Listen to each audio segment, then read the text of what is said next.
on est le 11 septembre. Ça fait déjà 17 ans que 2 avions percutent 2 tours, font effondrer les tours, plus une troisième, et qu'un avion de 40 mètres d'envergure, soi-disant, fait un trou de 3 mètres dans un bâtiment en briques. Et tout ça par un certain nombre d'Arabes avec des cutters. Bref,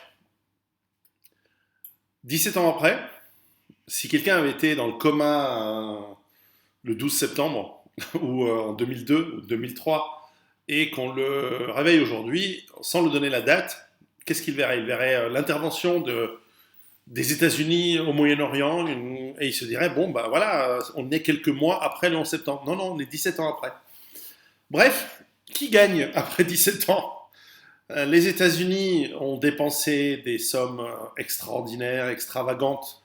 On parle de 6 000 milliards de dollars en dépenses militaires pour avoir détruit, occupé, saccagé, pillé l'Irak, l'Afghanistan,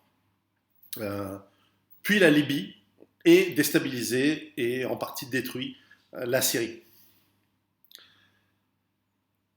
On voit aussi, lorsqu'on analyse une guerre, au début d'une guerre, on a une armée ennemie qu'on attaque, qui a un certain nombre de ses combattants sur notre territoire, enfin sur le territoire occidental, on va dire, des États-Unis et de ses alliés. Et 17 ans plus tard, on voit que le nombre d'ennemis et de combattants sur son propre territoire, il a été multiplié par 4, par 5. On peut se poser la question, qui gagne? Et on se rend compte aussi que nous avons, en fait, l'Occident, moi je me considère plus faisant partie de ce machin, mais enfin on voit qu'en 17 ans, certes, une quantité gigantesque d'argent a été transférée entre guillemets de l'État, mais en réalité par la dette, donc a été transférée des générations futures, une richesse future, à des entreprises liées à l'armement, la sécurité, dès à présent. Et pour ça, je vous renvoie aux archives des articles venant de la gauche au tournant de 2001, 2002, 2003. À l'époque, ils avaient raison. À l'époque, sur ce point, sur l'anti-impérialisme, la gauche était cohérente. Et puis ils sont partis en couille aujourd'hui. La gauche est pour la guerre et pour accueillir les populations des armées ennemies chez nous. Et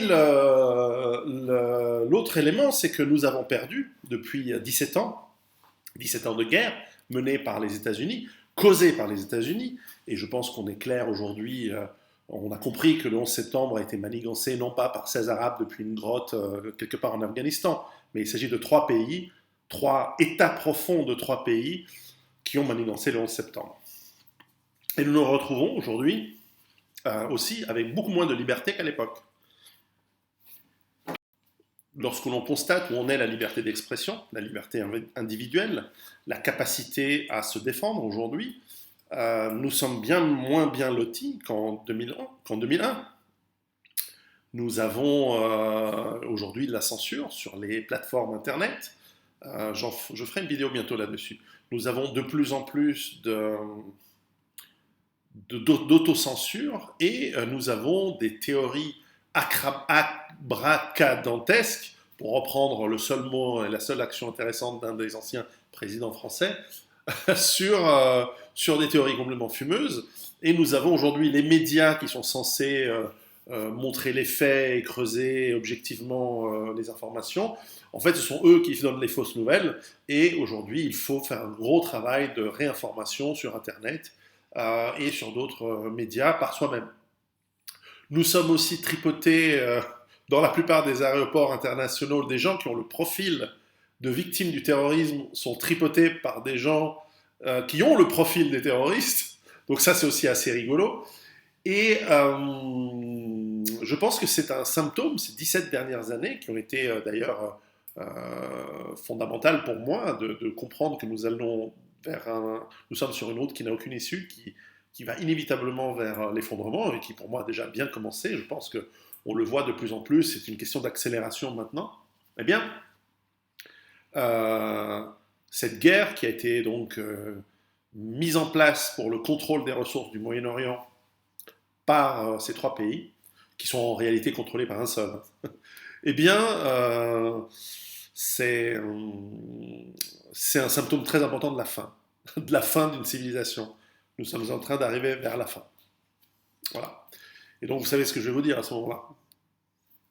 Préparez-vous.